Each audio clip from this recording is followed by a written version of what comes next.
As an international student applying to universities abroad, have you been asked to write an SOP as a part of your application? Or have you just been thinking about what should be the content for your SOP so that you get admission into a really good university abroad?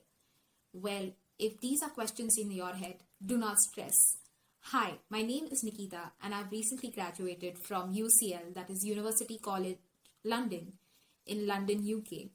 And it is a world-renowned university. And today I will be sharing the 5 tips that helped me to write a really good SOP that got me accepted into UCL. But before we move on, I would just like to suggest that in case you are interested in videos related to student life in UK, juggling a part-time job and finding one, or making really good grades such as distinction in uni while you are in UK, please do not forget to hit the subscribe button, just so that you will receive all of the latest content from my channel, which will be related to this. Now, moving into today's content, what I would like you to do is please get a pen and a paper and watch this video while using it. And during the content or during the video that I'm sharing right now, at any point of time, please feel free to pause the video, write down your thoughts on every section as I've explained, that you will get a rough idea of what you need to include in your SOP. Moving right ahead. Section 1 obviously needs to be the introduction. So the SOP is almost like an essay about yourself, telling the people at university why they should accept you into a course. So obviously each essay has an introduction, the main body paragraphs, and a closing conclusion or a closing statement. So for the introduction, I would want you all to think about, why have you chosen this particular field or subject for study? What was it that first interested you into this field or subject? And finally, why have you tried to pick this university or this course? Now, obviously, a lot of you who have read examples of SOPs online will try to begin with cliche statements such as, ever since I was a child, or ever since I was a young girl, I wanted to do engineering. Or you may also start with something like, the great man Martin Luther King has said this, or John F. Kennedy has said this. And one request that I have for you all today is, do not start your SOPs with cliche statements like these. Think about what really got you interested into pursuing the field that you are at the moment. For example, it could be a personal experience with a family member. It could have been an experience in your life. It could have been that you were inspired by somebody you were close with, or that you have admired, and they have inspired you to take up this profession now, and which is why you are thinking about studying this particular course at university. So obviously try to include a personal experience from your life, because this then begins a story or a narrative that you can then continue all the way through your SOP. Also, what this does is it hooks the reader. So once you have the reader hooked within the first 35 words or the first 40 words of your introduction, they now want to read the rest of your SOP till the end.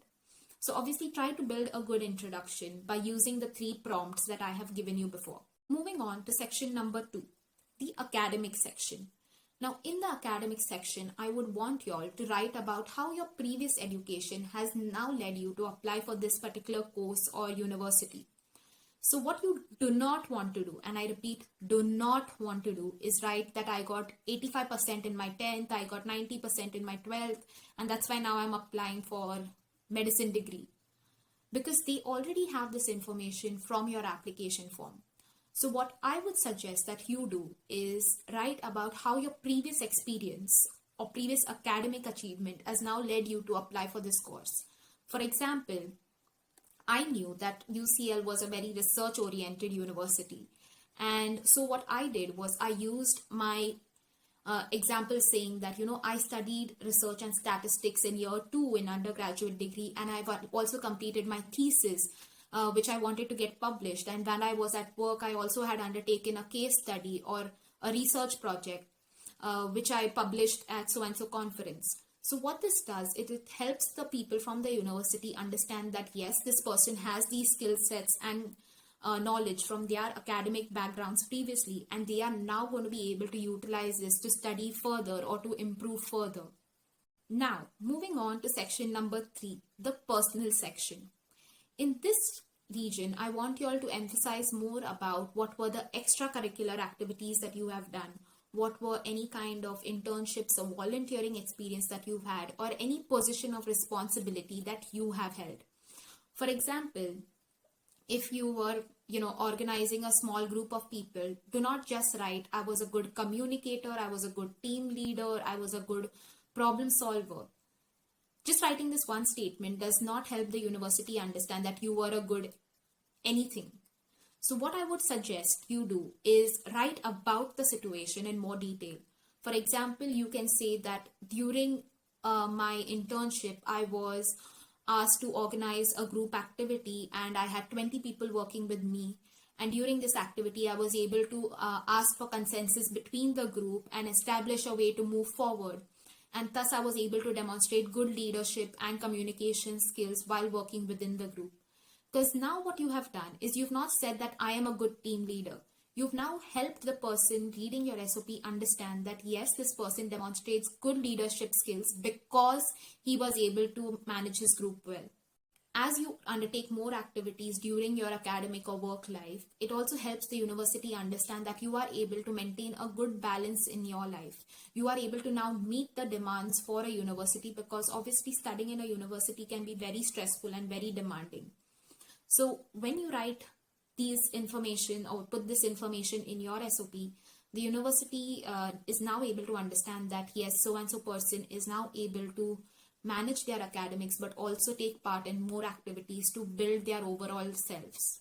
Now moving to section 4, you need to highlight what are the skills that you bring to this particular course or university. So now always think about what evidence of skills that you have as a person, any internship or volunteering experiences that you have had in this specific area or this specific field that you think is going to improve your chances to apply for university. But now you would say, oh Nikita, I have obviously not done any course or any internship. And I would say, no, that's not true. You would have done something. Think about any research publication that you have done. Think about any course that you have attended, any conferences that you have attended. And I understand that during the space of lockdown in the past 2 years, it would have been really hard to attend any courses or do any volunteering. So what I would recommend is visit this resource called from the University of Hertfordshire, but they have listed down some volunteering experiences that each person may have had in their respective fields.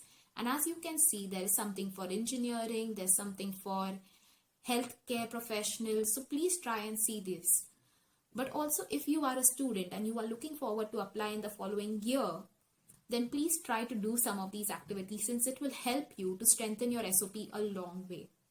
And now finally, coming down to section number 5, which is the closing statement or the conclusion.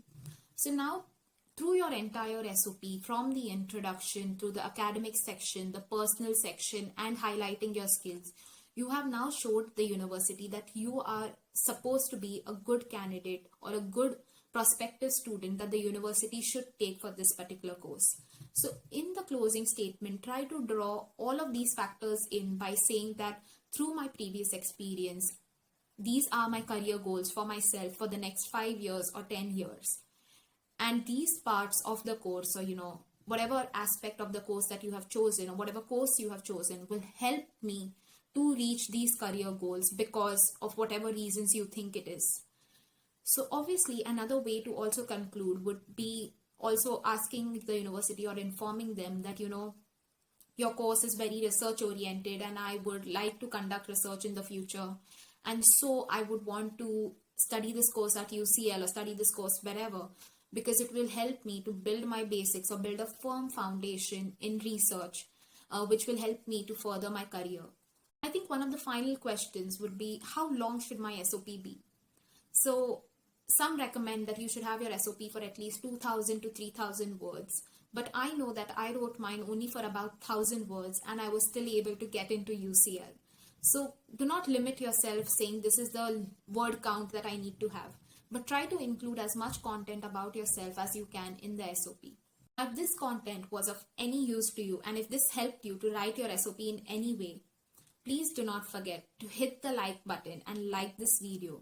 Please share any thoughts that you have or any questions that you may have throughout this video in the comment section below, and do not forget to hit the subscribe button if you are interested in any content related to student life in UK, part-time jobs in UK, scoring high marks, or even getting a job in UK.